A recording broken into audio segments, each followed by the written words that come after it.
The manga begins with our unnamed protagonist giving us an explanation of the nature of this world. While a rare breed amongst the populace, there exist some people who are blessed with various exceptional skills of combat and magic. Our hero is one such individual, though he's quick to admit that his power of assessment pales pretty harshly in comparison to the abilities possessed by many of his contemporaries. Case in point, we see the spiky-haired boy in question and a few of his battle-ready companions facing off against a giant orc creature brandishing a similarly massive axe. He stands far behind his comrades while they engage the fearsome foe directly, using his assessment ability to call out that the monster is angry and about to attack, which one might argue is blatantly obvious just by looking at the damn thing. As unremarkable as this young man's assessment skill might be, however, his narration informs us that there's one far more useful trump card to his powers. It also gives him the ability to use healing magic, which he uses to seemingly good effect to help them withstand a fierce blast from the irate orc.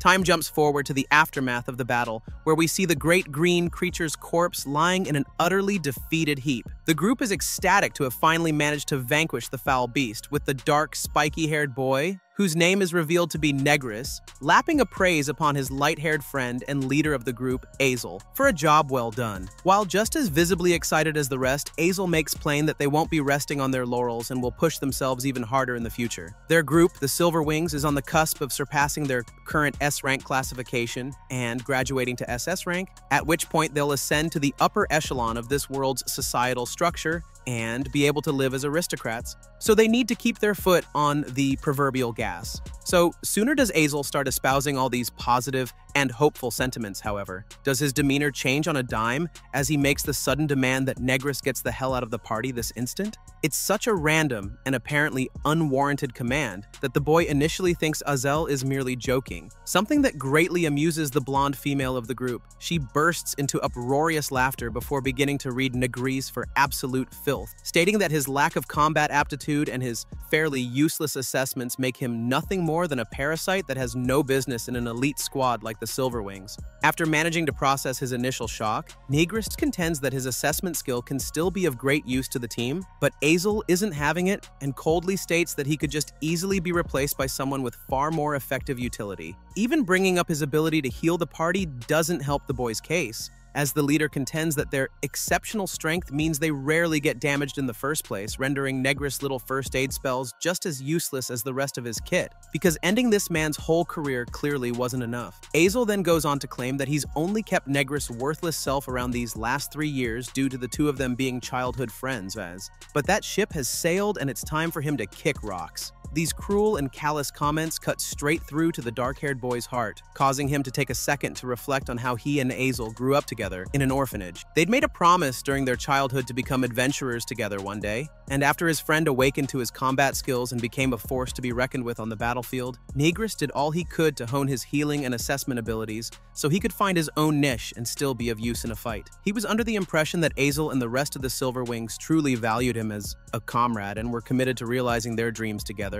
But that erroneous notion has well and truly been put to the torch. Negris manages to drink down his pain and disappointment before steeling himself and announcing that if it's truly what they want, then he'll take his leave of their ragtag crew. He turns around and begins heading off on his own immediately thereafter. The very same people he once called brothers and sisters in arms, harshly ridiculing him and celebrating his departure all the while. We then move on to a nearby city and pay a visit to what appears to be an adventurers guild of some sort that's bustling with a plethora of armor-clad men and women on the hunt for the next comrade and quarry. There, Negris can be found consulting with a young and incredibly bored-looking woman. She regretfully informs him that being given the boot by the Silver Wings has stripped him of his illustrious S-rank and left him an adventurer of the lowest tier, meaning he can only take on similarly unimpressive guild quests like gathering herbs. As it turns out, Azel had been bad-mouthing Negris as a worthless deadbeat long before he gave him the proverbial axe. So it's practically impossible for this newly minted free agent to find another party that will accept him in their ranks. That, in tandem with his complete and utter lack of funds, leaves him with no other option than to accept a lowly herb-gathering quest as a way to start getting back on his feet. Negris takes the quest letter and heads off to the northern to start getting to work,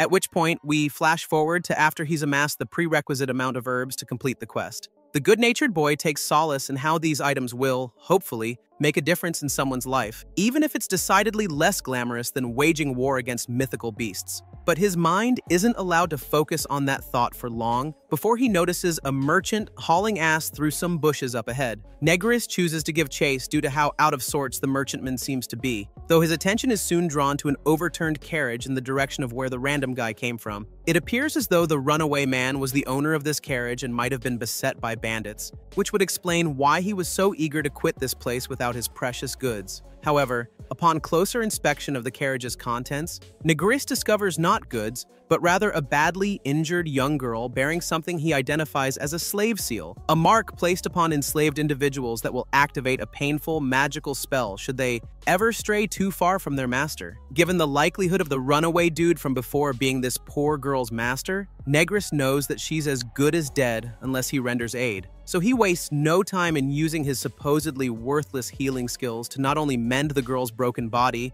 but also rid her of that cursed slave seal altogether. The child soon fully regains consciousness and expresses shock at how she's suddenly free of the pain that undoubtedly became commonplace during his time as a slave. Negris assures her that everything's going to be all right now, though just to make sure he runs a quick assessment on the little girl, and is surprised to find that she's had an ability-sealing curse placed upon her, in addition to the slave seal he just lifted. Even more surprising than that is his realization that while the curse has kept her from developing her skills, she actually has an exceptional aptitude for swordsmanship, with the possibility of reaching an exemplary SS rank in the style. This leads Negris to assume that the curse was placed on her specifically to keep her from ever realizing her full potential, though he's at a loss as to why anyone would do such a thing. After explaining to her that she's been cured of her injuries and the slave seal, the girl almost can't believe that she's finally free of her vile captivity, making it all the more obvious to Negris that she's likely endured an immense deal of pain in her short life thus far. The adorable little girl then introduces herself as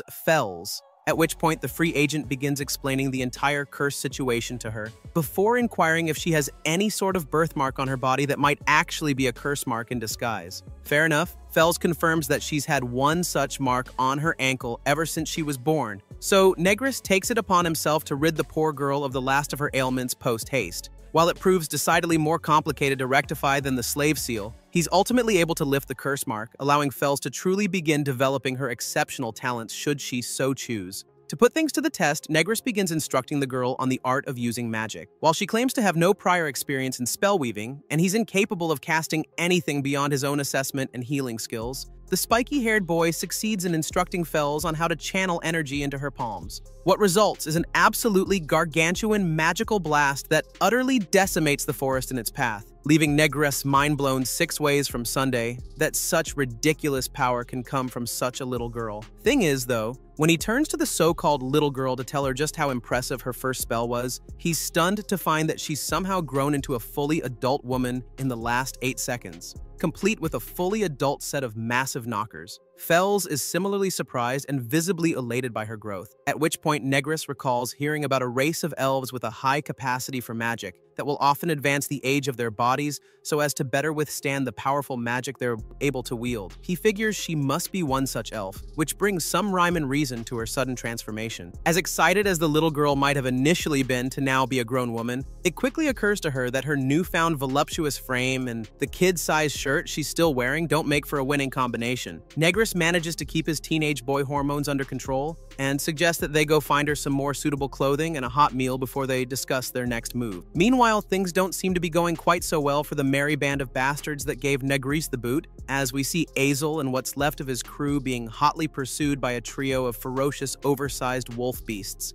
One of the clowns makes the astute observation that they don't have as much stamina today as they usually do, only for the blonde girl from before to claim that he's imagining things. For his part, the fearless, foolish leader is far more concerned as to why they don't just annihilate these feral hounds where they stand. He calls out for an assessment of the status of the pugnacious pooches, apparently forgetting that he told the only person capable of doing so to get stuffed the day before. This leaves them unaware of exactly when the beasts are about to attack, which in turn leaves Azel totally vulnerable to suffering a violent strike to the right side of his face when the wolves pounce unexpectedly. One of the other Silver Wings calls out to their wounded leader, but the scene fades to black before we discover the aftermath of the brutal assault. While his former so-called friends wage a losing war for their pitiful lives, Negris is on the up and up as we find him sharing a meal with the adorable adult Fells. She's left awestruck by the delicious meal she's so privileged to eat, and her savior recalls that she even attempted to chow down on the floor mere moments ago, both things being unfortunate, psychological byproducts of her time in brutal slave servitude. The spiky-haired boy recommends that the little big girl woman stop staring and begin stuffing her face before the food gets cold, a suggestion that Fells happily obliges with a dopey and charming grin plastered all over her face. Negress smiles at the heartwarming sight, silently thankful for how his allegedly useless healing skills were able to bring Fells back from the brink and restore the light to her eyes. Naturally, the elf girl is every bit as thankful to him as he is to her, if not more so. She makes this fact known soon after, showing appreciation to Negress and stating that he's the first person to ever treat her well since the day she was born. Her words land harder than she could have ever anticipated, as it suddenly occurs to the former Silverwings member that he never once received such gracious thanks from the people he used to call comrades. This results in him thanking Fells in turn, leaving her confused as to why he's showing her any gratitude when she's the one who had her life saved by him, not the other way around. In the interest of explaining his thankfulness, Negress spins off into a short story about his family history. He was born the son of a pair of adventurers who didn't abandon their way of life after bringing him into this world, a decision that would soon cost them their lives altogether when they embarked on a quest one day that they would never return from. They were murdered by the monster they were tasked with slaying, and ever since that day, Negress has gravely regretted the fact that he wasn't there to possibly save them with his healing magic. That's a pain he still carries with him to this very day,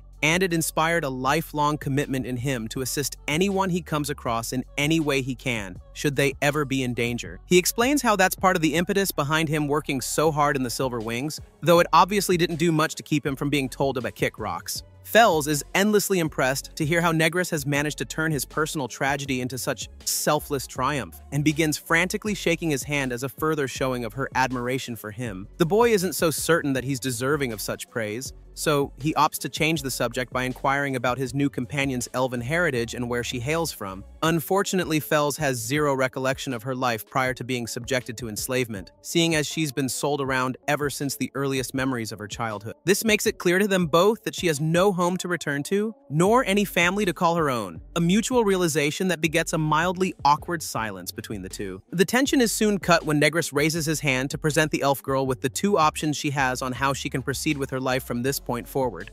Option 1, they can part ways here and now, so she can strike off on her own. Or option 2, she decides to stay by his side and the two of them embark on an adventure together. Before she answers, he feels the need to clarify that he's offering her the chance to journey with him, not because of her outstanding magical abilities, but rather due to his certainty that the life he's leading will be all the happier for her being part of it. This vaguely romantic notion seems to elate the young elven woman, as it takes her all of 8 milliseconds to ecstatically state that she's going with option 2, no questions asked. Fells continues to flash her trademark, adorable, easygoing grin at the prospect of traveling with the young man to whom she owes her life, leaving Negress both awestruck and heartwarmed at how his own fortunes have improved so soon after being abandoned by the Silverwings. He takes a firm, friendly grasp of the elf girl's hand, sealing the deal by suggesting that they keep helping each other from this point forward, a notion that Fells is all too happy to agree to. And so began Negress's new lease on adventure life, this time in the company of a comrade that's truly worth trusting. Not long after they decided to join forces, we find this dynamic duo making things official by registering a new party at the Adventurers Guild. While they'll naturally be starting as lowly D ranks, this does nothing to lessen their obvious elation at all the promise that their future together holds. Their new party's first order of business is to commence with low-level quests to accrue experience and money, so they head off to a place called the Dense Forest to begin another herb-gathering mission.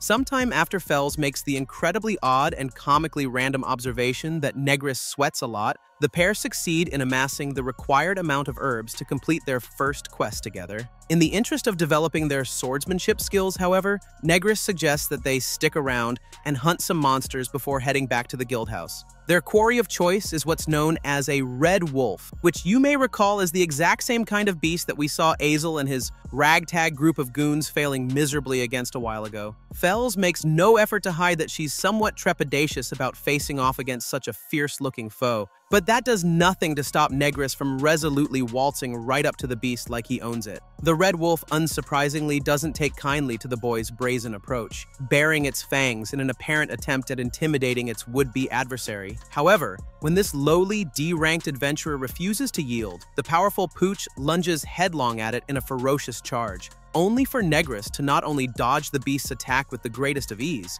but also land a well-placed chop behind its head that incapacitates it almost instantly. He then walks away from its unconscious body like an action hero walking away from an explosion, causing Fells to amusingly commend him for his quote-unquote nice pose. If you're wondering why this supposedly unimpressive assessment and healing mage is so skilled at hand-to-hand combat, then you're in luck. Negress goes on to explain that he made it a point to train his close-quarters skills due to his role as the support of the Silverwings party and how common it is for healers like himself to be the first ones targeted by their enemies. Naturally, he never got a chance to show off any of those skills when he was running with those imbeciles. Setting himself aside, Negress tells Fells that it's her turn to tackle one of these red wolves. Sensing her apprehension, he assures her that not only should she be able to dispatch it easily enough due to her phenomenal aptitude for swordplay, but he'll be supporting her from the backline with his healing magic as well, so she has nothing to fear. This is enough to convince the elf girl that she can handle things after all, though we soon see her facing off against far more wolves than anticipated as a whole damn quintet of the ferocious Fidos begin closing in on them shortly afterward. However,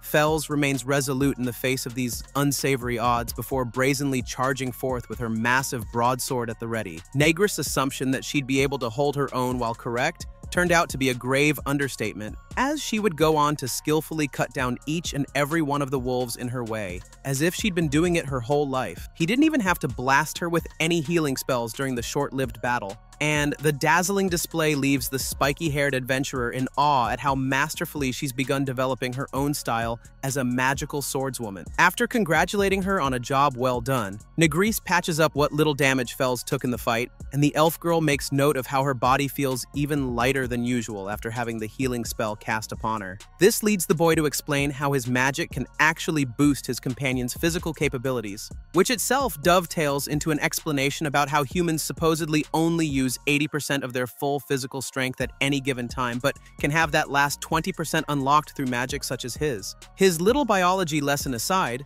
Negress then suggests that they finally head back to the guild to reap the rewards of the items they acquired while on the mission. Upon their return, the incredibly bored-looking guild receptionist from before is visibly blown away that this D-rank party managed to get their hands on spoils as valuable as the fangs of red wolves. She wouldn't be alone, as we overhear a number of other adventurers in the guild gossiping about the impressive feat. Unfortunately, once one of them points out that Negress is the same kid who just got bopped from the ranks of the Silverwings, they unanimously agree that his being able to defeat the Red Wolves was either a mistake or a fluke. They even go so far as to crudely insult him as a quote-unquote useless bastard, while also lamenting how a beautiful girl like Fells is being dragged down by keeping such unsavory company. Comments that clearly don't sit well with the elf girl in question. She voices her discontent just as soon as they leave the guild, angrily questioning who the hell those puns think they are and why they insist on treating Negress so poorly. While the target of their ire tries to assure her that he's not bothered by their comments and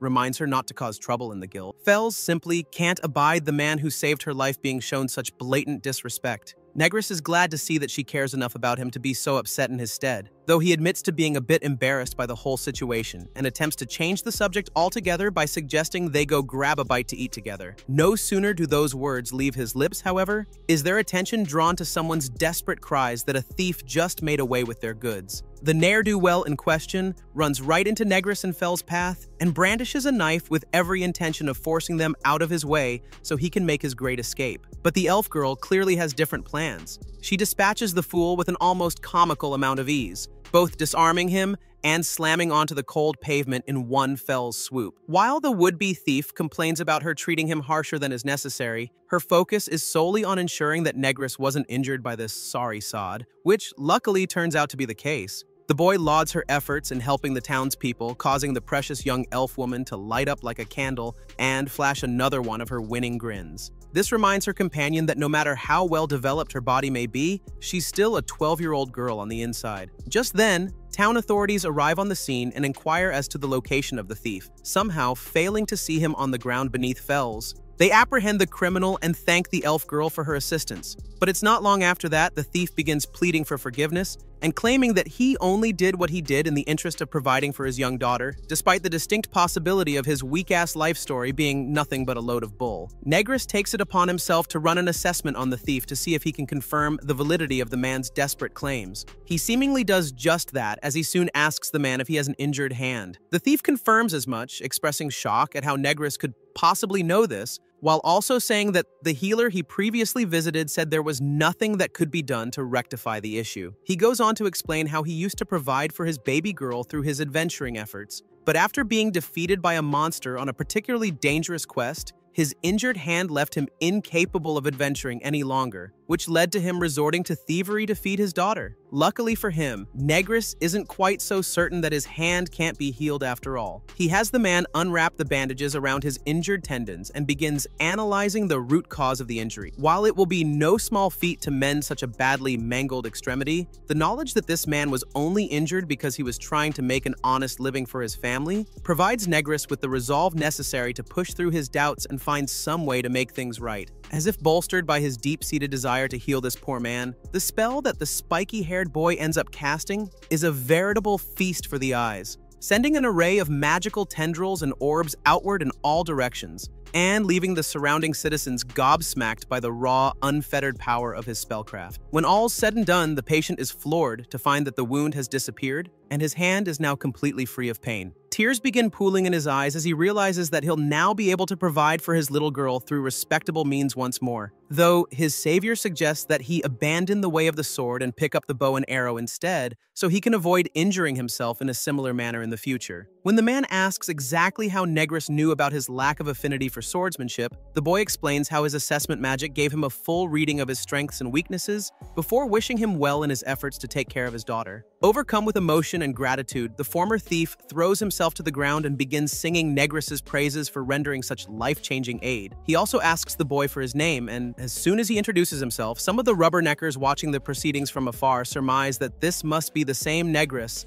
that was kicked out of an S-ranked party for being useless, though they are now convinced that those rumors were all a bunch of nonsense after bearing witness to his incredible healing powers. Naturally, none are more impressed than the healed man himself, who practically begs Negris for the opportunity to repay him for his kindness. When the selfless boy refuses any further showing of thanks, the man decides to at least share a crucial bit of information with him in the hopes that it will suffice. As he tells it, there's been a string of recent arrivals to the city's ghetto that have all claimed to be healers, much like Negris himself, though nobody knows exactly who these people are or where they even came from. He cautions his savior and his elf companion to keep their wits about them should they ever have a run-in with this alleged healer mages. When we see Negris and Fells walking through the city streets a bit later, the latter inquires as to what kind of place this so-called ghetto is, to which the former explains that it's an area of questionable repute that many low-ranked adventurers visit to take on quick and easy quests, to make similarly quick and easy cash. Furthermore, while the entirety of the rest of the kingdom operates within the societal structure defined by the government, the church, and the Adventurers Guild, the ghetto is the one part of the city that exists completely independent of any of those three pillars.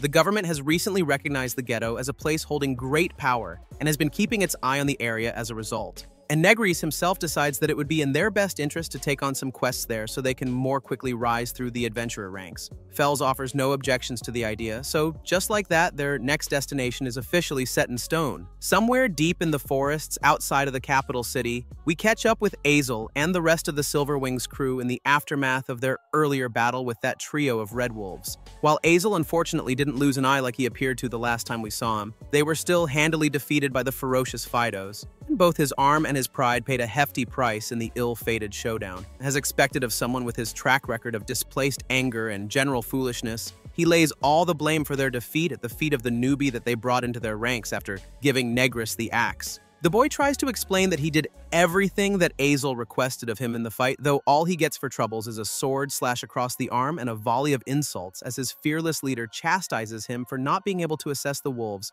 in time to give them an edge. At some point during his rageful tirade, Azel mentions that this defeat has cost the Silverwings party all the power and prestige that they worked tirelessly to achieve. So utterly furious is he by this turn of events that he legitimately prepares to kill the newcomer where he stands in the interest of blowing off some steam and having a corpse to blame for this indignity, but the boy gets the hell out of Dodge before the leader is able to make good on that morbid threat. Failing that, Azel decides that there was only one recourse left for the Silverwings crew if they wish to reclaim their former glory. While he's not exactly sure why, a recent quest has been issued by a group of nobles that entails going to the city's ghetto and killing a woman named Florence, who is apparently the queen of that entire area. Should they succeed in bringing them her head, he's confident that this failure against the Red Wolves will be overlooked and they'll finally be recognized by the upper echelon of the capital's society. As such, Azel announces that they'll now be heading to the ghetto to assassinate the queen and reclaim their former glory, a properly demonic grin plastered on his face all the while. Negris and Fells, for their part, have recently arrived in the ghetto themselves and have begun scouring the dark,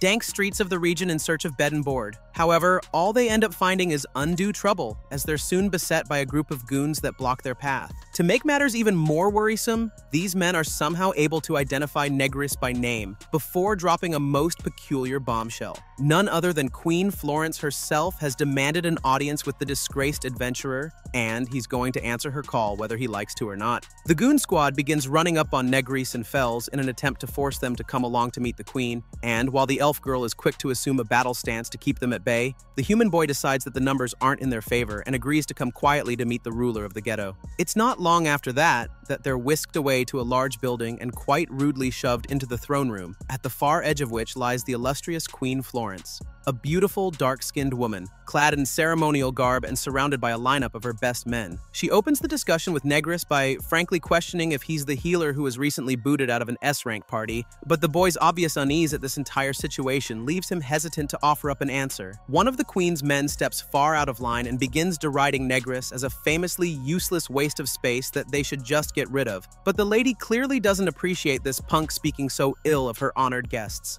She delivers a swift and powerful punch to his gut that sends the fool rolling across the floor like a goddamn tumbleweed before angrily admonishing him for being so foolish as to believe random rumors about a person he doesn't know the first thing about. This unexpected display has Negris questioning what this woman could possibly be after, so he takes it upon himself to run a quick assessment on the queen to get a better idea of who she is. His analysis reveals that she's an extremely formidable warrior, as to be expected of the queen of a place as powerful as the ghetto, yet it also shows that not only is she in something called a warning state, but both her body and her heart are currently gravely injured despite her seeming to be in perfect health. Having dealt with that insubordinate sod from before, Queen Florence returns her attention to her guest and begins talking about the rumblings she heard of a healer who was able to mend a broken arm that seemed to be beyond repair. This makes it clear to Negris that she's definitely done her homework on who he is, but due to the information that he just gleaned on her from his assessment, he's already got a pretty good read on her as well. As such,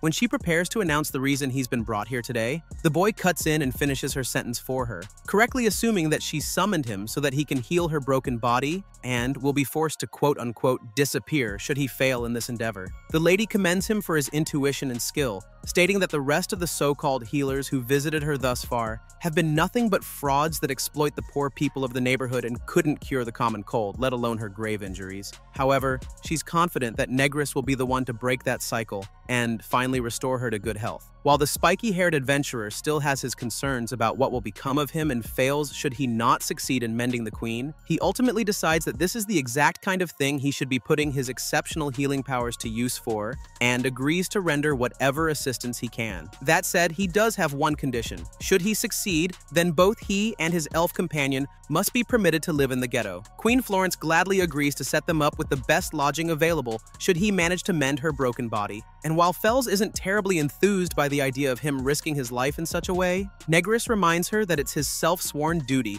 to assist anyone he can with the healing magic he's been blessed with. Upon witnessing the elf girl's consideration for the healing mage, Queen Florence makes the mistake of assuming that she's a particularly devout slave who cares a great deal for her master. This naturally upsets Negris to no small degree, who sternly states that Fells is no slave. She's his trusted and willful travel companion. That's neither here nor there to the queen, who sets the matter aside and tells the boy to follow her to a room at the back of the establishment. When the two of them arrive in her personal quarters, the lady changes into a robe and exposes her back to the mage, revealing an unsightly and bulbous wound covering the entirety of her right shoulder and much of the surrounding skin. She inquires as to whether Negris thinks he'll be able to fix her up, though when he doesn't respond as quickly as she would like, she begins hastily accusing him of being just as useless as the rest of the healers she's hired. Once the boy is given more than a few milliseconds to respond, though, he clarifies that he should be able to handle it despite the fact that it will take some time. Almost immediately after that minor incident, Negris begins reaching out to touch the site of the injury, only for the terribly insecure queen to angrily slap his hand away and order him to not touch it arbitrarily. Fortunately for her, the healer exercises an impressive degree of patience with her irate behavior and assures her that he's only touching it in the service of healing the wound altogether. These words seem to calm Florence's wrathful edge as she simmers down and finally allows Negris to do his damn job. What follows is a magical display that bears a striking resemblance to what occurred when he healed the would-be thief's arm from before. A plethora of rays and orbs of light fill the room, as from the sheer power of Negris's healing magic. While it's most obvious on her shoulder, he's able to sense that this wound runs deep throughout the queen's entire body, a testament to how much pain she's endured over the course of her life. Little did he know that he'd soon be getting a front-row seat to a scene from that very same life, as the healer's mind suddenly becomes awash with what seemed to be early memories of Florence when she was a child spending time with her mother. In this flashback, you can see that the queen's mother has a similar wound on her left shoulder that she has on her right one. The mother explains to her baby girl that the ghetto is a place where someone can go to be forgiven for whatever sins they've committed in the past. Even so, she still instructs her daughter to never engage in any unscrupulous behavior and strive to be a good, upstanding person so that her kindness and consideration will one day be repaid. Tragically, narration from Queen Florence herself explains that her mother passed away from her illness not long after that point, leaving the orphaned little girl to fend for herself in a cruel and ruthless world. She began training in the way of the sword, committing whatever nefarious acts necessary to provide for herself, and eventually overcame whatever trepidation she had about this unsavory lifestyle and fully acclimated to the life of a criminal. However, that all changed one day when she caught sight of a mother and daughter who had borne witness to one of her crimes. The abject terror written all over their faces cut right to her heart, and she saw so much of herself and her own mother in their fearful visages. Florence wanted nothing more than to be with her dearly departed mother again, and while she never truly believed her mother's claims that being a good and upstanding person would naturally lead to living a happy life, she somehow couldn't manage to get that optimistic sentiment out of her mind. As such, at that very moment, the girl who would one day become queen resolved to do all in her power to rescue the ghetto and build it into a place where people could live peaceful, joyful, and prosperous lives. Negris's vision of Queen Florence's past ends there. It becomes clear to him just how hard this woman had to fight to get to where she is today, and he also makes note of how her injury bears a striking resemblance to the very same one that took her mother's life. Luckily for her, however, it's not long after his little journey to the past concludes that Negris succeeds in freeing her body from the clutches of that vile disease. The queen rushes to the nearest mirror and gets a good long look at her newly healed body, expressing utter disbelief that she's finally been cured of the ailment that caused her and her beloved mother such undue suffering. Negris, on the other hand, is ready to move on to the next part of the arrangement and asks her to confirm that he and Fels will be permitted to live in the ghetto from this day forward. The queen is more than happy to oblige, though she can't wrap her head around why he doesn't demand anything more of her when he literally just saved her entire life. The adventurer informs her that it's simply because he wants to save as many people as he can, which puts Florence in mind of how she too wishes to save the people of the ghetto. She repeats the old hopeful adage about how being a good person will make you happy, which Negris points out is something she got from her mother. The queen is understandably confused as to how the hell he knows anything about her mom, to which he explains that performing healing procedures on people sometimes lets him peer into memories of the formative moments of their lives. Negris places a friendly pat atop the queen's lovely little head, commending her mother for being such a wonderful person, and her for working so hard all by herself to better the people in the ghetto. Florence is clearly overcome with some brand of emotion at the healer's kind sentiments, though perhaps not quite the emotion the boy might have expected. Out of nowhere, she angrily orders him to cease all this caring consideration and reels back with a fierce punch that nearly knocks Negris's block off. However, she stops just shy of connecting with this attack, leaving the healer a bit dumbfounded as to what's even happening right now. As a bright blush covers her cheeks, the queen adamantly states that she neither wants nor needs his pity, which is apparently all the more frustrating for her due to the fact that he's a man. She does an about-face and storms out of the room with her fists still curled up in a rageful ball, leading to Negris chasing after her to get to the bottom of things. Sometime later, both he and Queen Florence return to the throne room and inform the others that the treatment was a success, much to Fell's relief, but not necessarily to her surprise, seeing as she always had faith in her savior's abilities.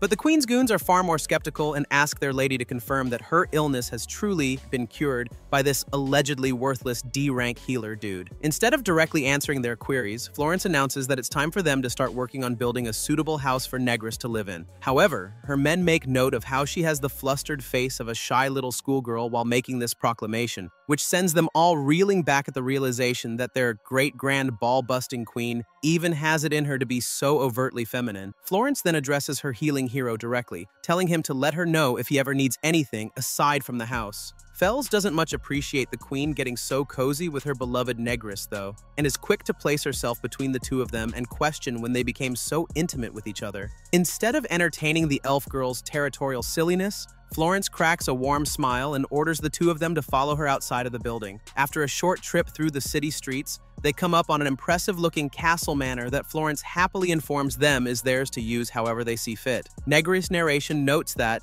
in what seemed like the blink of an eye, they went from being practically homeless to having a wonderful abode to call their own thanks to the queen. Furthermore, he goes on to explain that she also set them up with an easy way to make money. Simply tell her whenever they're short on cash, and she'll allow him to assess and advise her men at the price of 1 gold per consultation. Not only does this allow him to provide for himself and Fels, but it also allows Negress a chance to make a positive impact in people's lives with his previously undervalued assessment skill. We see him chatting with a few of the men he assisted, while Queen Florence dreamily watches them all from afar, but things take a slightly lewd turn when Fels shows up out of nowhere. In a curve-accentuating maid outfit, she asks Negress if he thinks it suits her, as if the answer wasn't already obvious from the gobsmacked and blush-ridden faces of him and the rest of the guys ogling her. The adventurous cherry boy works through his fluster and confirms that she looks lovely in the getup, which brings yet another adorable grin to the elf girl's sweet little face. The two of them are soon joined by Florence and her retinue for a hearty feast,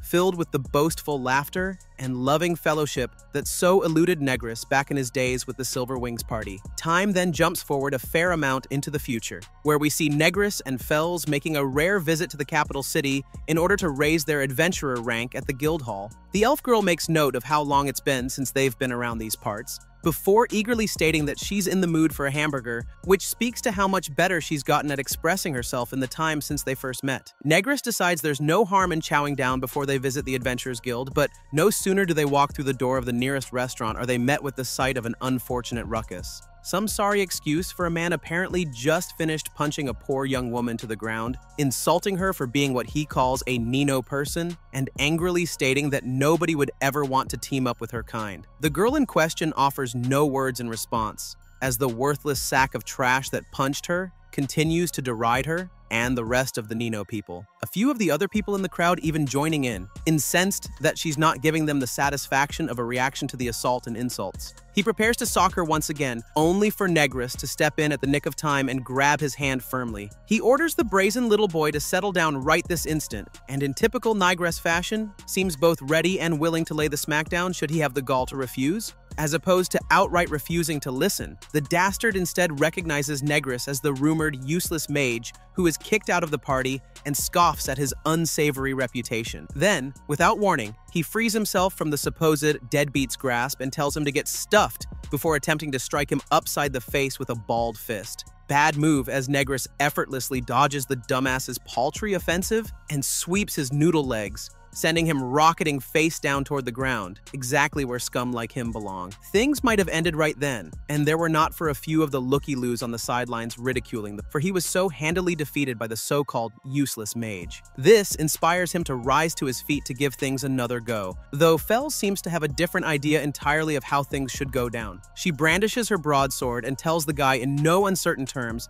that he'll have to kill her first if he has any intention of stepping to Negress again, a prospect that even this absolute idiot knows better than to try his hand at. Instead, he barks some nonsense about not wanting a grudge against this dynamic duo before running out of the restaurant with this non-existent tail between his legs. After thanking Fels for her timely assistance, Negris touches base with the girl that the ignoramus had so crudely assaulted, asking her if she's able to stand. As opposed to showing appreciation to him or even taking his extended hand, she questions why he even helped her in the first place. The chivalrous adventurer gives his usual answer of simply helping because he wanted to, after which the girl rises to her feet on her own, completely leaving her savior hanging. She mumbles a few frustrated words at how unforgivable it is for that guy to punch her like he did, though it suddenly occurs to her that the punch in question is no longer causing her any pain. Negris informs her that he's already taken it upon himself to heal her wound before introducing both himself and Fels to the odd little assault victim. The girl finally finds it in her to thank him for his efforts and introduce herself as Alice, though not without cautioning him against getting close to her, lest he end up receiving just as much undue hatred as she does.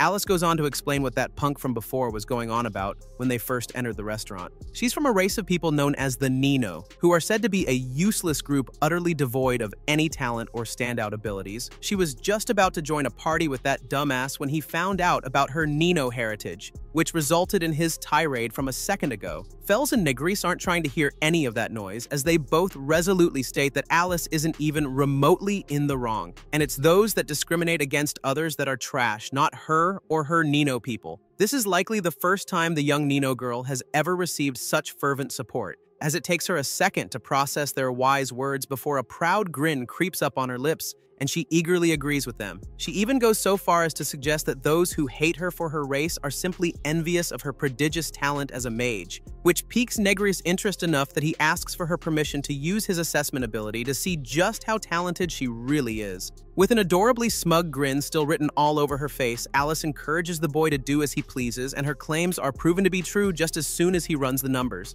Despite being quite lacking in all other combat areas, both her capacity for magical power and her actual skill in using it are just as incredible as Fel's aptitude for swordsmanship. Of particular note is the fact that she's a user of the so-called primitive thunder system, which apparently was caused by her being struck by lightning at some earlier point in her life, and subsequently gaining the ability to use lightning magic, as if that somehow makes any sense. It dawns on Negris that while Fels is undoubtedly a force to be reckoned with in the way of the sword, he's yet to add anyone with magical skills quite like Alice's to his party. Deciding that she could be of great use to him in his mission to rise through the adventurer ranks, he commends the young girl on her exceptional abilities before extending a warm invitation to join up with him and his elven companion. Alice eagerly accepts this offer, and it's not long after that that the trio heads off to a nearby forest to put her skills to the test. The training session begins with Negris encouraging her to attack him with everything she has. Following suit, the Nino girl charges up a fierce surge of lightning energy in the tip of her crystal staff before sending a massive volley of it rocketing towards her newfound friend. The healing mage manages to erect a magical shield just in time to defend himself from the blast, though he's surprised to find that Alice's spell isn't nearly as powerful as the SS rank from his assessment of her led him to believe. Negris questions if the girl is secretly holding back on him, to which she assures him that is most definitely not the case, while admitting that she's surprised he can withstand her attack when it's perfectly capable of decimating multiple large trees at once. He explains that it's due to his layered heal defensive skill, a personal creation of his that involves him creating multiple layers of magic that both strengthen his own body while preventing any damaging forces from getting near him. Negris soon inquires as to whether Alice is capable of using any other types of magic, only for the girl to confirm that lightning magic is all she has in her arsenal, though she proudly states that it's the most powerful magic in the world anyway, so she doesn't feel any need to branch out. The boy is skeptical of her claims about how impressive it really is, but he's far more confused by how she's only able to produce such a low-level magical spell whenever statistics claim that he has an extremely high capacity for magical power. He begins to consider that her primitive thunder system might be to blame for all this, but those thoughts are interrupted when Alice questions how he became such a powerful healing mage. Negris doesn't necessarily have a clear-cut answer for her query, but he is fairly confident that the type of spells he can cast always end up being more powerful when someone wields them in the service of helping another, rather than for their own personal benefit. He also goes on to mention that the mood of the spellcaster might play a part in it. Words that seem to strike an unexpected chord with the Nino girl. She suddenly remembers that magic was originally created for the express purpose of making people happy, so she resolves to try casting another spell while she focuses her mind on all those who've supported and been kind to her in the past, in the hopes that it will yield a more impressive result. Not a single one of these three likely expected the result to be quite as impressive as it ended up being, as the next spell Alice creates is a veritable goddamn skyscraper of lightning that seems fearsome enough to destroy an entire town in one fell swoop. It was certainly enough to destroy half of the forest, and Alice herself seems more shocked than anyone that she has this kind of incredible power hidden away in her small frame. As exceptional as that spell might have been, it suddenly occurs to Negress that the area she unleashed on belongs to a creature known as the defensive dragon, a beast that he once faced off against during his time with the Silverwings party. Unfortunately, they actually failed in their mission to defeat the dragon, which resulted in the monster evolving into an even more powerful version of itself, and the quest being upgraded to SS rank. This was enough for the Adventurers Guild to give up on defeating the beast at all, but that no longer seems to be an option for this trio, since the majestic creature has left its tarnished domain and begun making a beeline for their location as they speak. A quick assessment reveals that not only is it every bit as powerful as Negress made it out to be, but it's also mad as hell right now. A deadly combination to say the least. Fells, being Fells, tells her party leader to head for the hills while she stays and tries to fend off the defensive dragon, though Negress keeps an oddly calm veneer and assures his companions that everything's going to be just fine. Alice questions how he possibly thinks he can take this thing on alone when he wasn't even able to defeat a weaker version of it with an entire S-ranked party by his side, but the maligned healer boy seems fully intent on doing exactly that. Fells, still being Fells, assumes a confident power stance beside Negress, and makes plain that she's fighting alongside him no matter what. And while Alice isn't quite so eager to join in on this suicide mission, she begrudgingly decides to stand her ground with her newfound companions. The healer mage focuses his mind on the fact that his spellcraft has far more applications than one might expect, and can even be used as a frontline offensive should the wielder possess the appropriate skill. This theory would soon be put to the test as the defensive dragon charges up a massive fireball in its similarly massive mouth before launching the intense blast directly at the ragtag trio. Negress commands Alice to unleash a lightning blast of her own right this instant, which proves just powerful enough to keep the fire at bay and give Fells an opportunity to try and sneak attack the winged beast. The dragon unfortunately sees this coming a mile away and easily dodges her assault before preparing to pay her back tenfold with a powerful swipe of its tail, only for Alice to once again bring down the thunder and shock the creature before it's able to connect with the elf girl. When the smoke around the dragon clears, it lets out a feral screech that speaks well to the depth of its fury toward this party of adventurers. But Negress frankly doesn't give a damn, running right up on the scaled scourge and socking it in the stomach with a fist infused with his own magical energy. After he delivers a typical badass action hero line, the dragon succumbs to this fearsome strike and loses consciousness before falling flat on its wings. While Alice is in pure disbelief that they just managed something that no party has ever been able to do before, Negress takes a far more calm approach to things.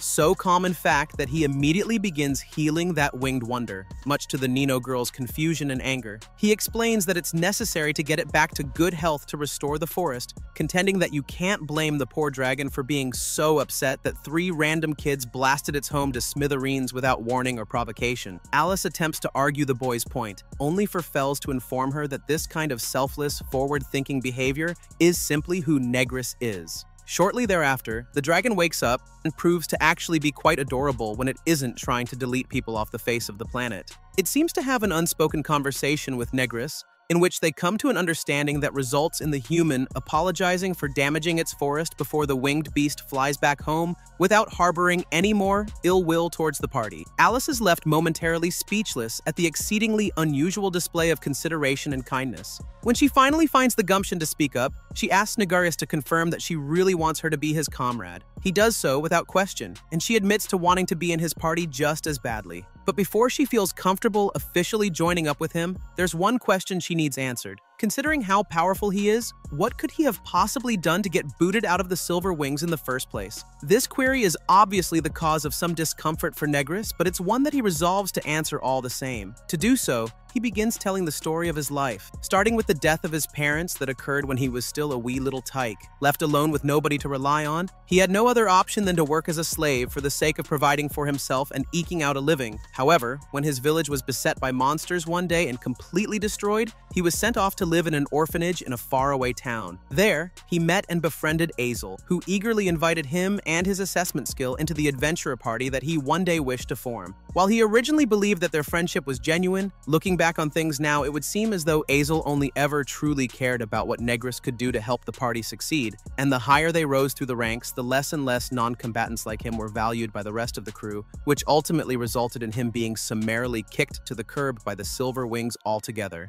So concludes the not-so-legendary legend of Negris. A mildly awkward silence falls among the tree for a few seconds, but the quiet is soon shattered by both Fells and Alice, angrily exclaiming how upset they are that he was treated so poorly by his previous crew. The latter of the two even goes so far as to swear that she'll be the one kicking them out the next time she crosses paths with them, which puts a warm smile on both Negris and Fell's faces. With all that behind them, the triumphant trio then decides to head to an inn in the capital city so they can rest for the night. We see Negris enjoying some alone time in his room later that evening, only for Fells to appear at his door and question if he's gotten any sleep yet. When he asks her if there's anything wrong, the young girl goes straight for the jugular and inquires if he'd be okay with letting her sleep with him tonight, a request that the suddenly manic and flustered cherry boy rejects on its face. But when the elf girl becomes visibly downtrodden at his frank refusal, he proves to be powerless against her pouting face and finally agrees to let her sleep in the room, with the caveat of her being in the bed and him being on the floor. That's not quite the arrangement that Fells had in mind though, as she soon clarifies that she wants to be on the floor so that he can comfortably rest his head on her lap. After powering through another bout of cherry boy blush, Negris assumes her desired position, and they begin having a tender heart-to-heart. Fells confesses that she's been feeling a troublesome mix of sorrow and anger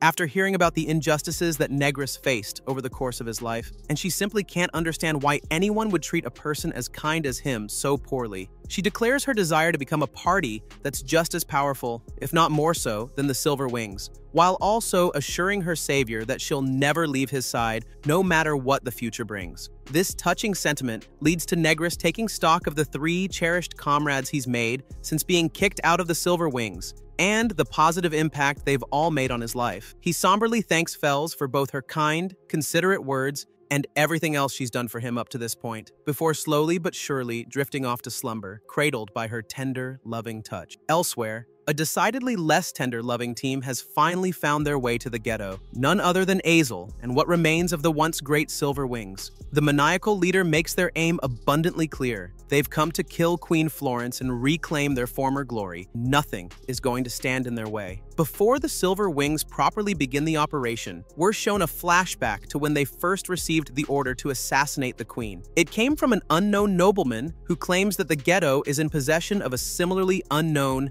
and incredibly valuable item that he simply refers to as it. Florence, serving as an impediment between him and acquiring this thing, means she can't be suffered to live any longer. So he enlisted the assistance of the Silver Wings to bring about her premature end. Back in the present, one of the remaining members of the party has understandably become curious as to what the hell this even is in the first place. He posits the idea that it could be a magic book of legendary power that's said to be stashed away in a library in the ghetto, but he's not allowed to ponder the matter for long before Azel barks the order to drop it. As far as he's concerned, they need only concern themselves with murdering the Queen by whatever means necessary. The reasons behind it all be damned. When we pay a visit to Florence's castle, we find her holding an audience with her most trusted healing mage ally. Negris has come to inquire as to how well all the men in her retinue that he previously assessed have been doing since he was last here, and the Queen is all too happy to report that they've all been getting on swimmingly due to the vital assistance he was able to render. This comes as a great relief to the good-natured adventurer, though such solace would prove to not belong for this world. A few of Queen Florence's guardsmen suddenly burst into the room to inform their lady that they've apprehended a group of rioters who are causing a ruckus in the town.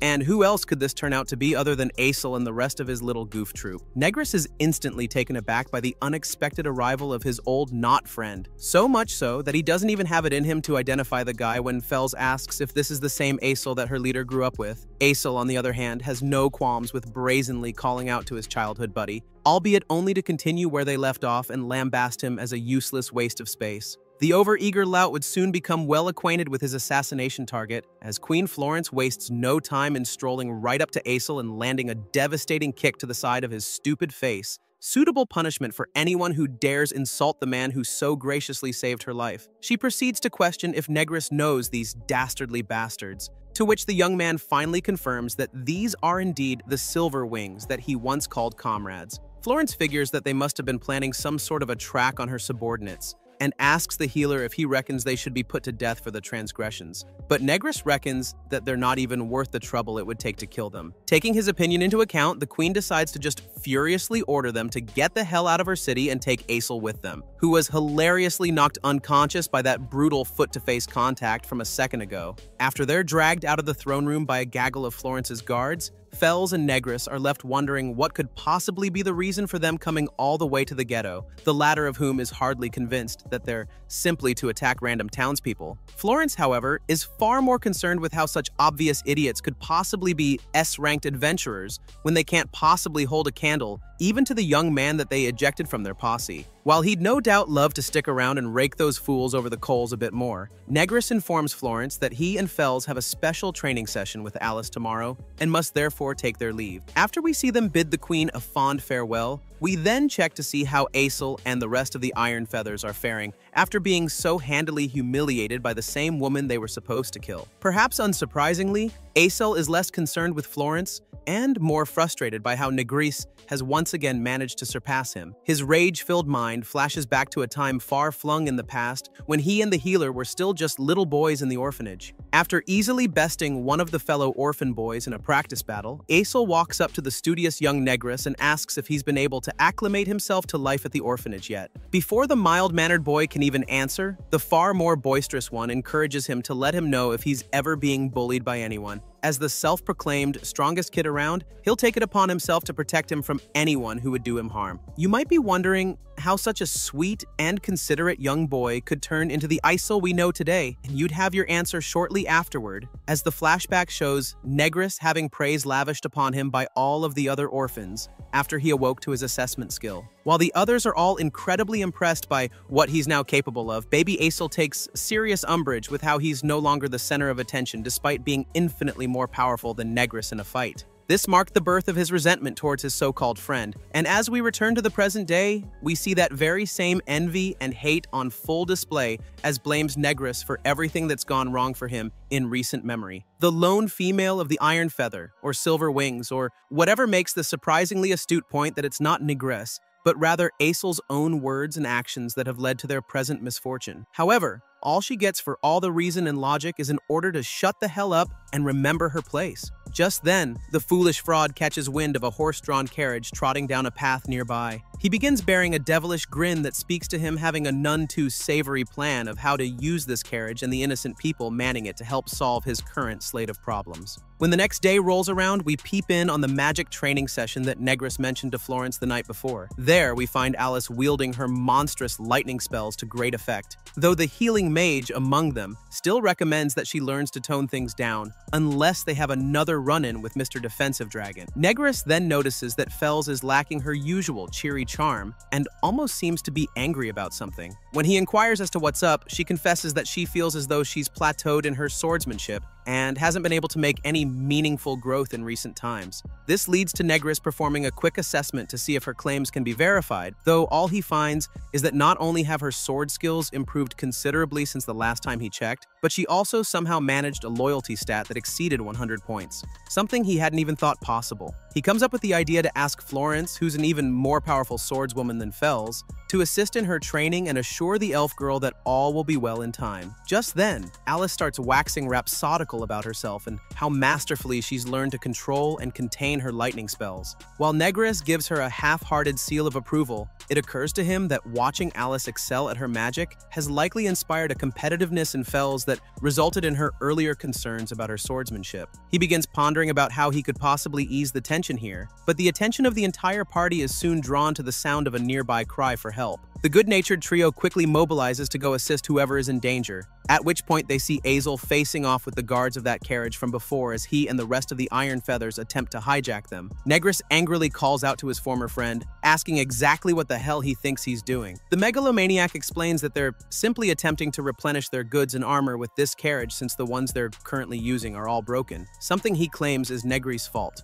Neither Fells nor Alicia has any intention of allowing him to do as he pleases, though their commands from him to cease and desist only lead to Azel questioning when Negris started building a little entourage. He then makes the surprising suggestion that his old friend abandon these two young ladies and instead rejoin the Silverwings, though he bafflingly sees fit to disclose the party's mission to assassinate Queen Florence. He's aware that his old pal is close with the Queen, so he's convinced that murdering her would be all the easier with his assistance, and they'd all be given the chance to live in the lap of noble luxury should they succeed in this endeavor. Naturally, Negris swiftly returns this unwanted invitation back to its sender, staunchly stating that not only are Florence and the people of the ghetto cherished comrades of his, but he has zero intention of ever returning to Silverwings, even if that weren't the case. In his seemingly endless ignorance, Azel tells Negris through gritted teeth that he has no right to refuse this gracious invitation before telling him about the other healer that joined the Silverwings after they booted him out, the one that Azel tried to murder after their ill-fated fight with the Red Wolves.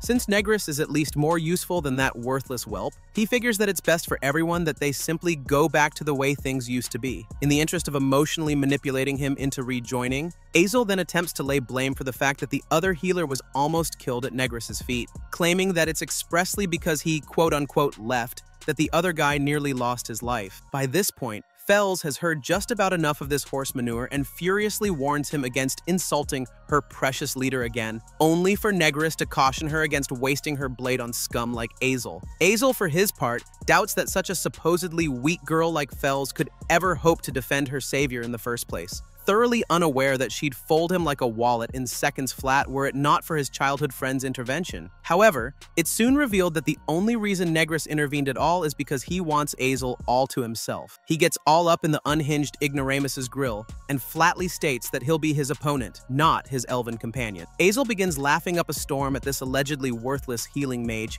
thinking he could ever hope to step to him in battle, at which point Alice also begins losing her patience and questions if she has the go-ahead to kill the rest of the Silverwings. While Negris deals with their leader, surprisingly, Negris does indeed give her the A-OK, with the caveat of making sure she avoids harming the innocent owners of the carriage. Fells decides to go along with her to make quicker work of the rest of these fools, and no sooner do they walk off to the side does Azel lunge toward his former friend with every intention of cleaving him in two. After easily dodging the obviously telegraphed attack, Negris makes the peculiar and somewhat amusing choice to then turn tail and run headlong into the nearby bush, causing an enraged Azel to hotly pursue him. Peering into the runaway mage's mind reveals that he's only doing this to allow himself to fight more freely, without the risk of damaging his comrades or the owners of the carriage in the process. Though Azel clearly has other plans for this fight is going to go down. He quickly catches up to Negris and comes down upon him with a potentially deadly slash of his blade, only for the mage to cast his layered heal spell in the nick of time, completely nullifying the attack. While Azel attempts to pick his jaw up off the floor at how easily this quote-unquote useless bastard was able to defend against him, Negris charges up a surge of magical energy in his fist and forcibly slams it right into his ribcage. The sheer force of this strike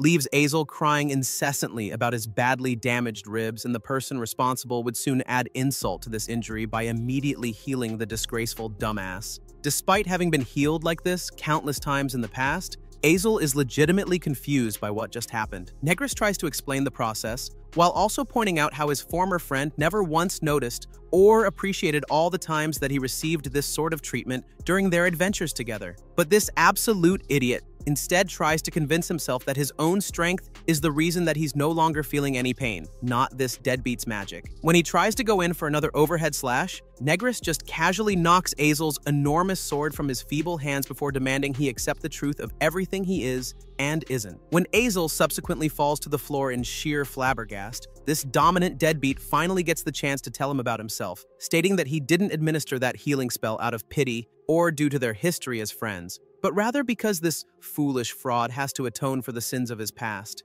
The day of reckoning has arrived, and there's nowhere left for Azel to run. However, As to be expected from a perennial do-gooder such as Negris, he doesn't see fit to make his old comrade pay for his many transgressions with his life. Rather, his idea of a suitable penance is simply for Azel to be forced to apologize to those he's wronged before being taken back to the Adventurers Guild and allowed to continue living out his worthless life. Right on cue, Alice and Fells rejoin Negris to inform him that they've finished dealing with the rest of the Silver Wings. They proceed to tie up all of its members and return to the guild shortly thereafter, upon which Negris informs the receptionist of Azel's ill-fated attempt at attacking those innocent civilians and looting their carriage. He requests that the guild keep an eye on this unsavory crew, though the rest of the adventurers in the building seem to already have that covered, as they begin gossiping en masse about how far the mighty S-rank team has fallen to be captured by useless Negris and his D-rank associates. As if the situation hadn't already gone sour enough for the Silver Wings, the men from the carriage that they attacked suddenly appear on the scene to confirm that they were indeed the culprits and that Negris's party was indeed their savior. The jubilant crowd begins cheering on the fact that Azel's crew is as good as done after being so completely and utterly exposed,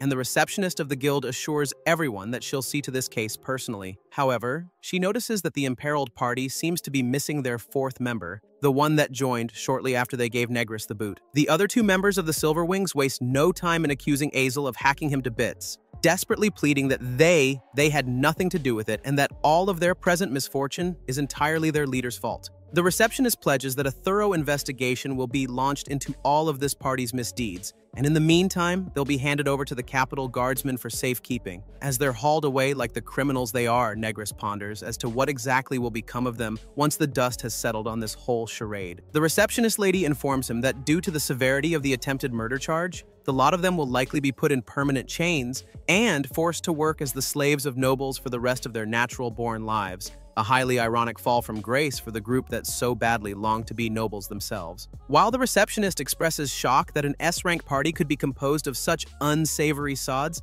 Alice isn't the least bit surprised, contending that the Adventurers Guild has always ignored someone's quality of character and solely focused on their position and status. Negris attempts to caution her against being so rude to the lady, whose name is revealed to be Lisa, but Lisa herself recognizes the unfortunate truth behind Alice's words, going so far as to admit that even the master of the guild himself is far more concerned with which parties can turn him a profit, as opposed to which people are actually deserving of power and prestige. She concedes that this entire ordeal is a direct consequence of the guild's negligence, and bows her head in apology for everything that Negris and his crew had to go through as a result of its shortcomings. While this may appear to be an innocuous gesture that shows a healthy amount of accountability on Lisa's part, Negris soon reveals that the receptionist bowing her head to him is actually a watershed moment in the history of the guild, which has strict rules against guild employees ever bending the proverbial knee to the adventurers it plays host to. He then goes on to give us a quick dissertation on the guild's place in this kingdom society. Since it's one of the three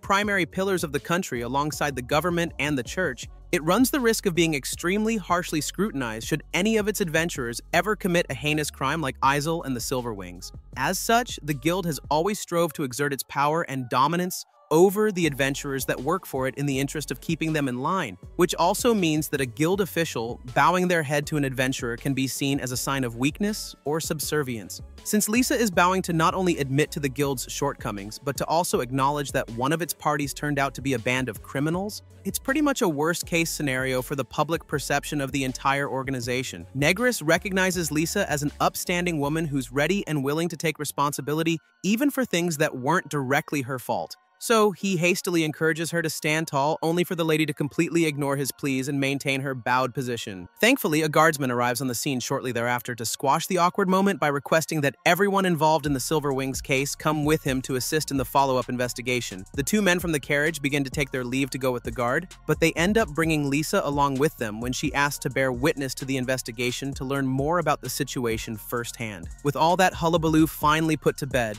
Negris decides that it's time for him and his companions to go get some grub before heading back to their home in the ghetto. We see a short scene of them having a bite to eat while enjoying each other's company, after which they take to the streets and begin the trek to the castle manor. All the while, Negris expresses concern for Lisa's well-being, knowing that she could possibly face charges just as severe as Azel and his crew for her supposedly unwarranted showing of respect to him. Coincidentally, no sooner does he voice these concerns does Fells spot Lisa standing all by her lonesome on the side of the road. Poor woman seems all out of sorts when they approach her to check to see if she's all right, And it's not long after that she reveals the reason for her frazzled temperament. She just finished quitting her job at the Adventurers Guild. The way she tells it, after realizing how quick the guild is to judge people based on rumors, as well as her own frustrations with not being able to change the way it operates, she decided to abandon it altogether without regret. We then jump about 30 minutes into the past, where we see Lisa tending to some paperwork on what would soon prove to be her final night on the job. An older, burly man whom she identifies as the master of the guild suddenly bursts into the room with an obvious axe to grind with the receptionist.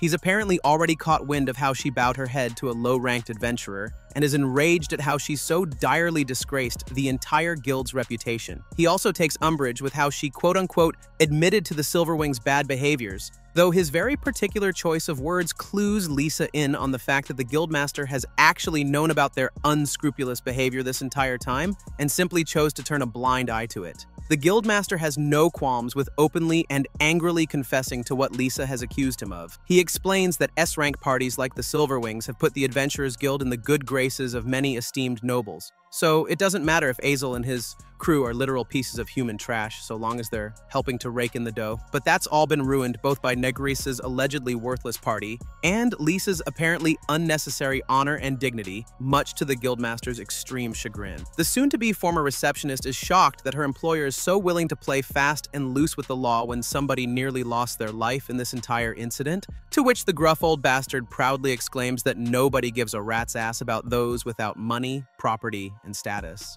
Incensed by his deplorable sentiments and gravely selfish manner, Lisa takes a resolute stance against the guildmaster to inform him that she hereby quits her job at this corrupt excuse of an adventurer's guild. That brings us back to the present, where Negrice is left torn up over how such a considerate and honorable lady like Lisa can be left unemployed while the filth running the guild continues to reap the benefits of its sideways operations. Fells seems similarly troubled by this entire situation, leading her to ask Negrice if he thinks they might be able to find a place in the ghetto for Lisa to work. The young man decides to run a quick assessment on the former receptionist to see if she has any abilities that could help her find work down there, and is subsequently floored to learn that she has an exemplary S rank in the skill department. As luck would have it, Queen Florence herself is currently looking to hire someone with these exact classifications, so the trio unanimously decides to invite her back to the ghetto to meet with its ruler in person. Flash forward a bit in time, and the group has arrived at the Queen's not-so-humble abode. Lisa, likely having zero prior experience with the ghetto outside of the unsavory rumors that have been spread about it,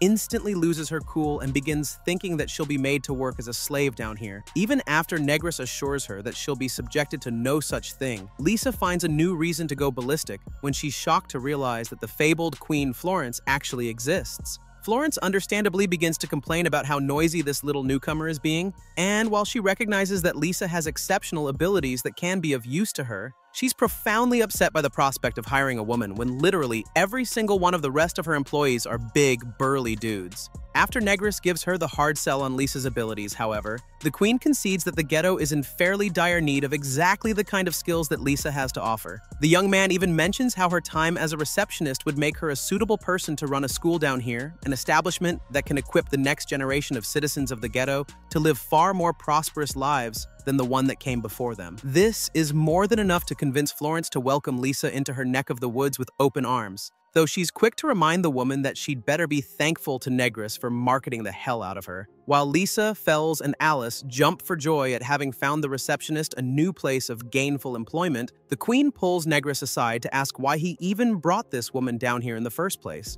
He goes on to explain everything that happened with the Silver Wings, the bowing of the head, and the dissolution of Lisa's faith in the Adventurers Guild, contending that there's no way he could have ignored someone so eager to fight against corruption, even at great cost to themselves. It would seem that the elf girl once again takes issue with how cozy Queen Florence is getting with her beloved leader, so she walks over to the friendly pair to ensure they don't get too friendly for their own good. This results in Negrice giving the young girl a pat on the head as a reward for her wise suggestion that they find Lisa a job in the ghetto, an affectionate gesture that clearly doesn't sit well with the Queen. When Fells walks off to go assist Alice with something moments later, Florence decides to re-engage Negrice by asking if the rumors about her being targeted by the Silver Wings were true. When he confirms as much, she gets all love-struck and flustered at the idea that this dashing young gentleman went to such great lengths to defend her safety. That's not exactly how things went down, though Negrice opts to let Florence lose herself in her romantic fantasizing anyway. He suddenly remembers how Azel mentioned that the order to assassinate Florence came from an unknown noble in the capital city, something that he feels compelled to mention to the queen herself. She doesn't seem to have any clues as to why might be after her head, nor their reasons for wanting her dead, but at least one thing is crystal clear. Moving forward, they'd all do well to tread carefully. There's no telling when this unknown aristocrat might strike next after all. A few days after settling that entire situation with the Silver Wings, a sack filled with a ridiculous amount of gold as well as an array of delectable sweets show up on the doorstep of Negris's castle manor. While he's at a loss of how they can possibly spend all of this money, Fells has a pretty good plan for what they should do with the treats, and it all begins with hand-feeding the first bite to her leader. The occasional cherry blushes quite profusely as he's fed the delicious-looking snack, but is happy to report that it's every bit as tasty as it looks once he's had a bite. Shortly afterward, Alice shows up to tease these two for how close and cozy they seem to be, but also to inform them that she's officially decided to move in with them starting today. Back when she lived topside, she was routinely denied lodging due to the racism faced by her Nino people. But seeing as the citizens of the ghetto don't discriminate like their capital counterparts, it makes perfect sense for her to bail on the upper city and just shack up with them instead. Nigris is all too eager to welcome her into their home, though the mage girl gets the sense that Fells is decidedly less on board with inviting another lady into the house. The elf attempts to put on a brave face and assure Alice that she's welcome to stay, but she can't deny feeling some type of way about no longer being alone with her beloved leader. Alice heads off to unload the rest of her luggage after that, at which point Negris decides that he and Fells should make a quick grocery to replenish their rations for their new roommate. The elf girl's heart seems to skip a few beats at the prospect of going shopping alone with Negris, and she adorably seems resolved to finally make a move on him during this unexpected almost date. We see them again as they cheerily stroll through the streets of the ghetto, Fells making note of how this place has become more and more crowded as of late. A friendly carpenter acquaintance eventually stops them to thank Negris for how his assessment skill led to him being employed by Queen Florence, which then opens the floodgates for a plethora of random citizens bum-rushing the pair to lavish them with praise and gifts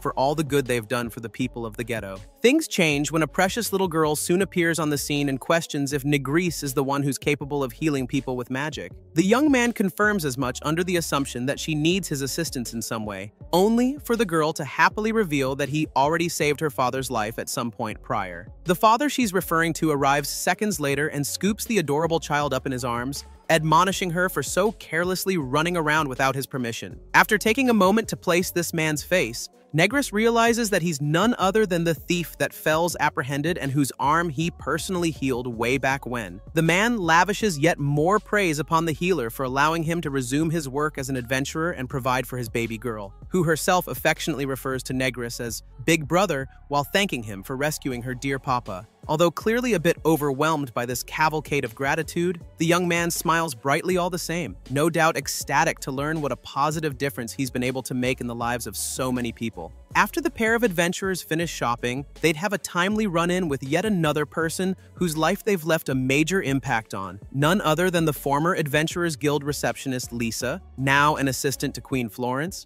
as well as a teacher of local children in the ghetto. She greets her saviors as warmly as one might expect, before raving about how obedient and truthful her precious little students have proven to be. Negris is simply happy to see her smiling so brightly again after everything went south for her and the guild, a smile that Lisa fully accredits to the efforts of him and Fells. They alert the assistant that their third wheel, Alice, will be moving in with them shortly, and that she should stop by for a visit one of these days. That sounds like a plan to Lisa, who's more than ready to spend more time with the people to whom she owes her new lease on life. After the former receptionist parts ways with them, Negris begins reflecting on the choices he's made that have led him to where he is today. He refuses to live his life with such gross, unrelenting self-interest as Aesel did. Rather, all he wants is to continue standing shoulder to shoulder with all the close comrades and friendly acquaintances he's met thus far on this journey. But speaking of that selfish, sad sack that Negris once called a comrade, we find Aesel quite literally rotting away in some damp and dank cell in an unknown location, chains fastened firmly around his neck that make his enslavement painfully obvious. He's suddenly paid a visit by a well-dressed man who openly laments the sorry state of the boy, who was once the leader of an S-ranked adventurer party, while this apparent aristocrat ignores Aesel's inquiry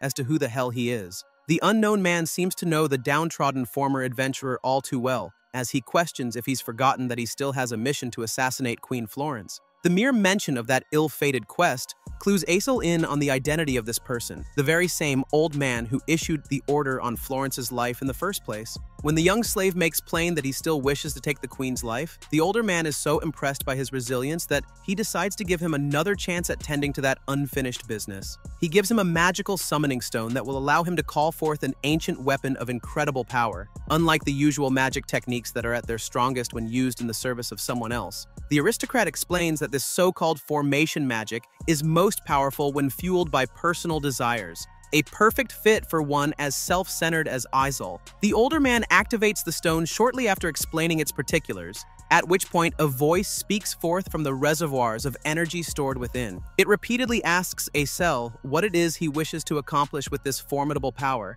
to which the beaten and broken young man ravenously roars his one and only true desire to kill Negris, the man on whom he blames all of his life's misfortune. The stone then morphs into a dark ooze that rapidly expands and begins wrapping itself around every inch of Aesel's body. As his grotesque transformation into an instrument of destruction gets underway, the aristocrat turns to leave, his only parting words to the vindictive slave being that he's counting on him to finally fulfill his end of the assassination bargain. Sometime later, we catch up with the good-natured trio of adventurers as they enjoy their first meal together in the castle manor. Negris makes note of how Alice has already acclimated herself well to her new home, but Fel soon changes the subject to inquire about the foundational principles of the party leader's healing magic. The young man isn't quite sure how to explain it on the spot, though he likens his restorative magic to simply returning the body to its original state before it incurred whatever wounds or diseases he's trying to heal. While it seems like no biggie to Negris personally, Alice is hasty in informing him that what he just described is actually an incredibly high-level style of magic. Normal healers base their magic on the patient's own capacity for self-restoration, which means that there's always a limit to what they can and can't heal, unlike Negris and his unfailing treatments. Alice is profoundly impressed by his prodigious aptitude for healing, and the young man himself is similarly impressed by how she seems to know so much about how the magic of this world works, which leaves Fel's feeling a bit left out of all this pomp and praise. Negris attempts to assure her that her swordsmanship is no less impressive than his restorative magic, but his words do little to ease her concerns about how her companions keep getting stronger while she's stuck in a plateau. There would be precious little time for self-pity, however, as a frantic voice calling Negris' name suddenly cuts through the airwaves. When the group rushes to the door to see what all the commotion is about, they find a bruised and bewildered Lisa, who tells them that some grave misfortune has befallen the ghetto. The four of them arrive in the main portion of the Undercity soon after that, where their eyes meet an utterly devastating sight. The town has been completely torn asunder, buildings brought to their knees, countless fires raging uncontrollably, and a myriad of monsters gleefully reveling in the wanton destruction. Negris questions how the hell all these monsters could have even made it to the ghetto, though his attention is soon stolen by the sight of a young girl trying in vain to save her mother from a batch of rubble that has her pinned down. Alice leaps into action almost immediately, telling the others to take care of the beasts while she helps the little girl and the rest of the civilians using her newly honed magical techniques. The mage girl sends forth a dark surge of lightning in a spell that she calls Black Cat, so named for how the lightning soon forms into a kitten that unleashes a massive electric blast to destroy all the rubble that the mother was being pinned down by. While this succeeds in rescuing these two innocent civilians, others are left to fend for themselves against a veritable parade of ghastly ghouls and malicious monsters. Luckily for them, Fels and Negris begin swiftly cutting through these trash mobs before ordering the people they rescue to head for the hills, as they've already cleared a path to safety. The heroic pair continue moving through the decimated city in hopes of finding more citizens to save, though Negris can hardly believe that the city streets that were brimming with such vibrant life mere hours ago have been reduced to a ruinous war zone. They eventually come across Queen Florence herself as she renders aid to one of her frightened subjects. When Negris asks her for an explanation of what's befallen her beloved ghetto, she unfortunately doesn't have any more answers than he does. Monsters simply appeared out of nowhere, and as she was busy clearing out as many as she could in the city's center, most of the houses on the outskirts had already been razed to the ground. Florence isn't even convinced that a full mobilization of her remaining soldiers would be enough to beat them back, so she pleads with Negris to lend the ghetto whatever assistance he possibly can, as if she even had to ask. The resolute young adventurer pledges to do all in his power to deliver salvation to the town he now calls home. And if he has it his way, the only people who will die today are those responsible for unleashing such hell upon this little corner of heaven. Queen Florence commences with sharing whatever other information she can about the state of things happenings in the ghetto. There's apparently both a black and white dragon running rampant in the town square, which comes as no small surprise to Negris, who was certain that the defensive dragon was the only one to hold dominion in this region. Their numbers be damned, though, as he still has every intention of dealing with the scaled assailants personally. But before he's able to head off to face them down, Fells states her intention of coming along with him. The healer appreciates the sentiment, but he requests that she instead stick around here and protect the citizens in his stead. Fells begins catastrophizing that he only wants her to stay put because he lacks faith in her swordsmanship, only for the Negress to assure that he's asking this of her because he has so much faith in her abilities. His words in tandem with the stern hand he places upon her shoulder seem to convince the well-intentioned elf that this is indeed the best course of action. She proudly declares that she'll protect the citizens of the ghetto to the last before seeing Negris off with renewed confidence.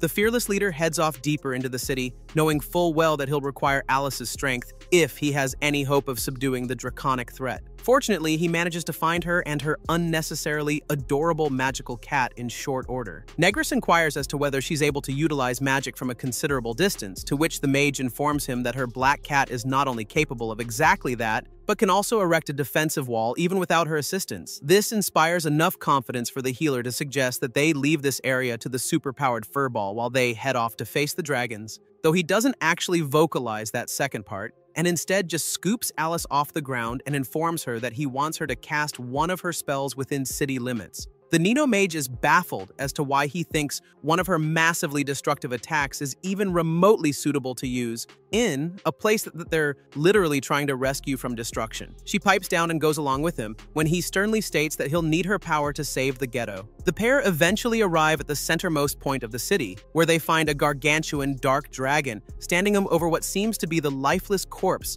of the kindly defensive dragon from a while back, who clearly faced off against the other beast in an effort to protect the townspeople. Concerningly, they also find Yui, the daughter of the thief that Negris healed, crouched over the latter dragon's body and begging him to not die on her. No sooner do they arrive on the scene does the blank-eyed black dragon lunge forward to put an end to the little girl's short life, only to be interrupted at the last possible second by Negris launching a fierce, magic-infused punch to the side of its ginormous frame. A similar punch was all it took to defeat the defensive dragon last time, but after a short stumble, this dark dragon completely shrugs off the attack as if it didn't even happen. This obviously doesn't bode well for their efforts to quell this fearsome monstrosity, though their fortunes improve in short order when Negris notices an odd glyph in the sky that seems to be providing the beast a barrier that allows it to withstand far more damage than it would otherwise. Alice then observes what she refers to as a lymph node in the middle of the dragon's chest, from which an eerily familiar human frame can be seen grossly protruding. Negri's former brother-in-arms, Azel, the disgraced adventurer, seems to sense the presence of his childhood friend, as, after muttering his name a few times,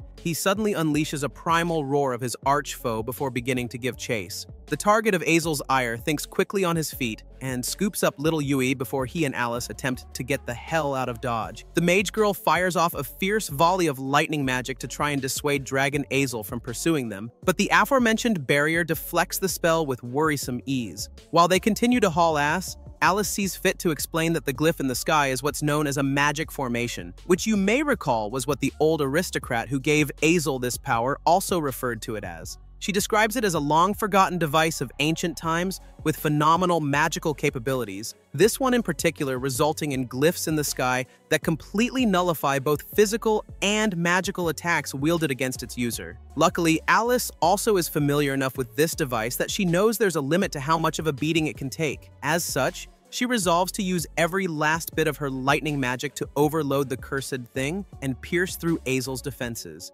She triumphantly thrusts her staff to the sky, the storm clouds overhead all parting to make way for a most ferocious array of electrical currents. With the pure intention of defending the people of the ghetto driving her forward, she unleashes the full brunt of her magical prowess upon the creature that would see her new home destroyed, seemingly deleting him off the face of the planet in one fell, magnificent swoop. This dazzling display leads to Negris realizing that Alice has exceeded S rank and risen to the elusive SS tier of lightning magic, and when the girl is rendered completely exhausted by her incredible offensive, he wastes no time in rushing to her aid and thanking her for delivering them all from Azel's maniacal clutches. Except, of course, she didn't. When the dust clears, Azel and his newly begotten dragon form are shown to not only still be alive, but also seem to be completely untouched by that colossal pillar of lightning, thanks to the defensive capabilities of the magic formation. That their ace in the hole could have so utterly failed to subdue this creature leaves both Negris and Alice nearly at a loss for words, and whatever words they could find are soon drowned out by the dragon when it turns its head toward the sky and unleashes an absolutely ear-splitting primal cry. While they're initially confused as to what this howl is supposed to mean, Negris manages to put two and two together and ascertains that this cry must be what Azel used to call forth all the monsters in the surrounding area that were attacking the city when the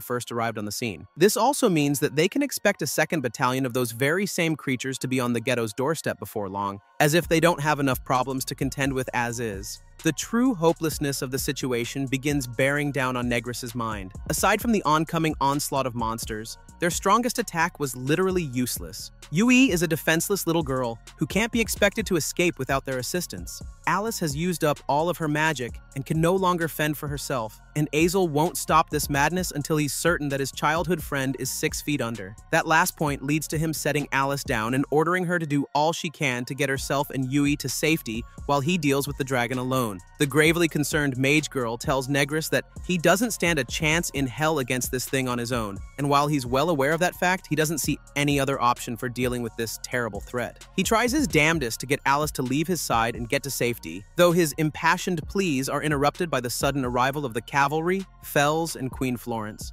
In his newfound commitment to self-sacrifice, instead of asking them to fight alongside him, he also begs for them to take Yui and Alice and hightail off of the premises post-haste. After a moment of solemn contemplation, however, Fells staunchly states that she'll be doing no such thing, instead opting to stand and fight against this feral foe, only for Negris to continue losing his cool as he attempts to convince her that this is something he has to do alone, especially due to Alice having already exhausted her magical reserves. But the mage girl doesn't take too kindly to indirectly being called a burden, informing the suicidal young healer that she still has at least one good spell left in her, and if that's not enough to light his fire, Queen Florence assures him that they've already defeated the entirety of the last wave of monsters and evacuated the rest of the townspeople to safety. She also suggests that he not be so eager to look down on his cherished comrades, just in time for the first comrade he ever made to reiterate that she won't leave him to deal with this monstrous threat by himself. Rather, Fells wants them all to protect each other, for that's precisely what a true comrade is supposed to do. Negris watches as these three awe-inspiring ladies prepare to lay down their lives in the service of the place that they're all so privileged as to call home. He recognizes just how foolish he was to be so committed to facing Azel alone when he has a trio of such splendid comrades ready and willing to fight by his side. Not only are they each supremely powerful in their own right, but they're people he knows that he can count on, no matter how horrible a foe they have to face, and so he resolves to do exactly that, face down this world-shattering threat not alone, but shoulder to shoulder with the three women who taught him what it truly means to have a comrade to call your own. And this is how this segment of the manga ends. If you like this story and want us to continue, please leave a comment down below with the name Negris,